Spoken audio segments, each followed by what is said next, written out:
கீழே விழுந்ததால் காலில் எலும்பு முறிவு ஏற்பட்டு திருச்சி அரசு தலைமை மருத்துவமனையில் சிகிச்சைக்கு அனுமதிக்கப்பட்ட மூதாட்டி அங்கு எலிகள் கொடுத்த அதிர்ச்சி வைத்தியத்தால் தனது கால் கட்டை விரலையே இழந்த சம்பவம் மருத்துவமனையின் பராமரிப்பு, சுகாதாரம் உள்ளிட்டவற்றை கேள்விக்குறியாக்கியுள்ளது.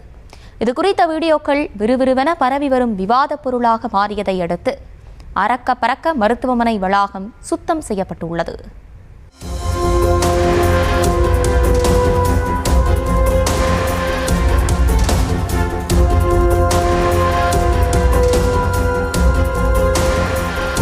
சிகிச்சைக்கு வந்த மூதாட்டியின் கால் கட்டை விரலை எலிகள் கடித்து குதறிய சம்பவம் கடும் அதிர்வலைகளை ஏற்படுத்தியதை அடுத்து திருச்சி மகாத்மா காந்தி அரசு தலைமை மருத்துவமனை அவசரமாக சுத்தம் செய்யப்பட்ட காட்சிகள்தான் இவை.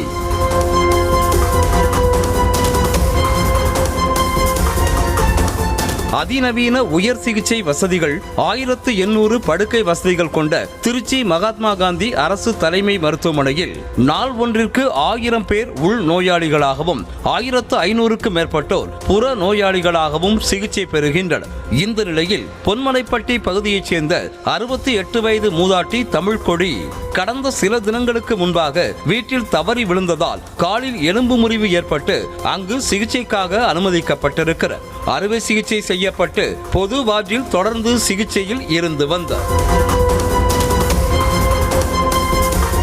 இந்த நிலையில்தான் காலில் கட்டோடு படுத்திருந்த மூதாட்டியின் கால் கட்டை விரலை பதம் பார்த்திருக்கின்றன எலிகள். காலில் காயமிருந்த பகுதிகளை கடித்து தின்ற எலிகள் கட்டை விரலை முழுவதுமாக கடித்து குதறி சிதைத்திருக்கின்றன. சர்க்கரை நோயால் பாதிக்கப்பட்ட மூதாட்டிக்கு வழி தெரியாமல் இருக்க மருந்து கொடுக்கப்பட்டிருந்ததால் எலிகள் கடித்ததே தெரியாமல் இருந்திருக்கிறார். சக நோயாளிகள் கூறிய பிறகு எலிகள் கடித்ததை அறிந்து அதிர்ந்து போயிருக்கிறார். மூதாட்டியை உடன் இருந்து கவனித்து வந்த அவரது இளைய மகன் விஜயகுமார் 2 தினங்களுக்கு முன்பே எலி தொல்லை குறித்து மருத்துவமனை ஊழியர்களிடம் முறையிட்டதாகவும், ஆனாலும் நடவடிக்கை எடுக்கப்படாததால் தனது தாயாரை கடித்து விட்டதாக வேதனை தெரிவித்திருக்கிறார். நான் ஆல்ரெடி இன்ஃபார்ம் பண்ணலன்னா கூட பரவாயில்ல, எலிகள் தொல்லைகள் இருக்குன்னு சொல்லியிருக்கேன். சொல்லியும் அதை பெருசாக கேர் பண்ணிக்கல அவங்க. இது இனிமேல் நடக்கக்கூடாதுக்கு என்ன பண்ணணுமோ அந்த நடவடிக்கையை எடுக்க சொல்லுங்கள். இது எல்லாத்துக்கும் சேர்த்து ஒரு மெயின்டெனன்ஸ் ஒர்க் எப்படி இருக்கணுமோ அதை பார்க்கணும். நீங்கள் அந்த 500 பில்டிங்க்கு அப்படியே பின்னாடி போனீங்கன்னா பார்த்தீங்கன்னா காவாக தான் ஓடுது. ஃபுல்லாக இன்றைக்கி ட்ரையாக இருக்குது. இதுக்கு முன்னாடி பார்த்தீங்கன்னா ட்ரையாக இல்லை. ஏன்னா கொசு தொல்லையும் அங்கே இருக்குது. ஃபுல்லாகவே ஓப்பனில் தான் போகுது, சாக்கடை ஃபுல்லாகவே இருக்குது. அந்த எலி பொந்து எல்லாம் அங்கனைக்கு தான் இருக்குது. நான் சொல்லிட்டேன், டோரை திறந்தாவே எலி உள்ளே வந்துடும். ஆனால் இந்த வார்டில் எலிகள் நடமாடுவது ஒன்றும் புதிதில்லை என்று கூறப்படுகிறது. மருத்துவமனை வளாகத்தில் உள்ள சுமார் 15 ஆண்டுகள் பழமையான 3 கட்டடங்களை சுற்றி குப்பைகள் தேங்கி கிடப்பதோடு திறந்த வெளியில் கழிவுநீர் தேங்குவதால் எலி, பாம்பு போன்ற விஷ ஜந்துக்களுக்கு வசிப்பிடமாகி அவ்வப்போது வார்டுக்குள் நுழைவது வாடிக்கையாக இருந்து வந்ததாக சொல்லப்படுகிறது.